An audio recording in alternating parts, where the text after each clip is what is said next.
now we are going to find the GCD using prime factorization, greatest common divisor using prime factorization method. So here let us observe that let the numbers be x and y, and then x is written as prime powers as p1 power n1, where p is the prime number, n1 is any other number, p1 power n1, p2 power n2, p3 power n3, like this x is written. And then y is also written like same p1, the p1 is repeating here, p3 is repeating here, p2 is not there, and additionally p4, p5, like that they are there. So now here we had observed that n1 is less than n4 and n3 is like greater than n5. In that case, GCD of any two numbers is common primes with minimum parts. So it is very important we should know the common primes. So here we observe that in x and y, p1 is common in both the numbers and p3 is also common in both the numbers. So p1 and p3 are commons. So we take the p1 and p3 and then we have to take the minimum parts. So in case of p1 it is n1 and n4.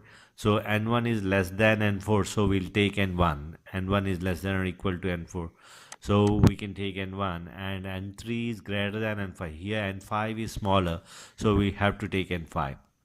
So for example, if we are taking the GCD of 16 and 24, so 16 can be written as 2 power 4 and 24 is written as 2 cube times 3. 8 times 3 is 24.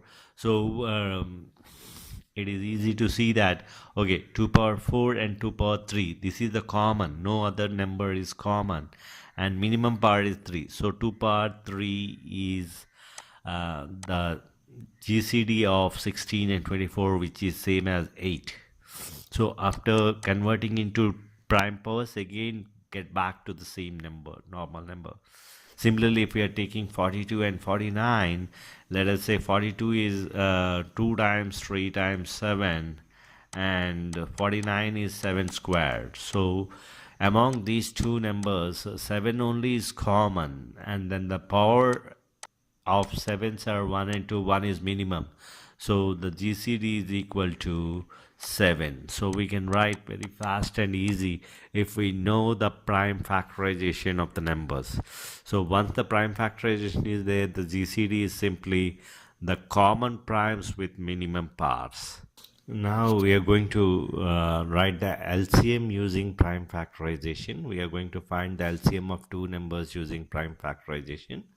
The rule is, let us say x and y be the two numbers and we want to find the prime factorization, we want to find the LCM between them, and the prime factorization of x1 be these ones where p1, p2, p3 are the prime numbers and n1, n2, n3 are the powers of primes accordingly. Similarly, y2, y is the another number where the prime numbers are p1, p3, p4, and p1 power n4 is there, and then we have the condition that n1 is less than n4 and all. So the LCM between x and y, all primes we have to write, that is p1, p2, p3, p4, all primes we will write, and we'll take the maximum pass. So for p1, n1, n4, n4 is maximum, so we'll take n4. p2, only n2 is there, so we'll take n2.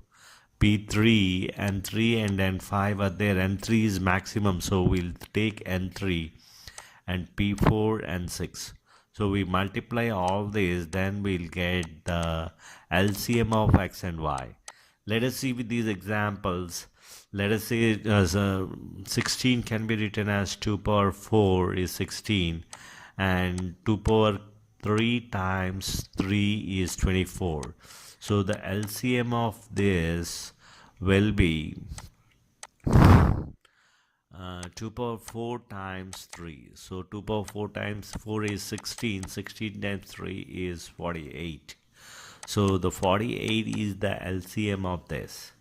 Coming to the second example, 42 times 49.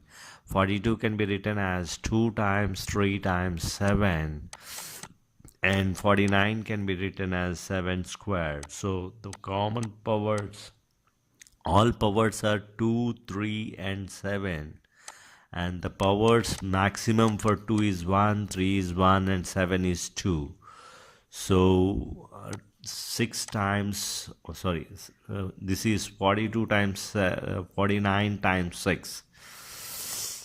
So this is 6 times 49. So the way that I do is, in my mind I think this as 50 minus 1, and I know that 6 times 50 is 300 minus 6 is 294. So I can write, but just by calculation in the mind I can write 6 times 49 as 294, or we can write the same number as 42 times 7. So in that case also 7 times 4 is 28. 2 and 80 passed, 80 plus 14 is 94. So that way also, doing the multiplication of two digit number by one digit number, we can apply here and simplify the calculation to finding the LCM. So this way, the powers, using the prime powers, we can find the LCM of two numbers, or even more than two numbers. Also, the rules remain same. Thank you.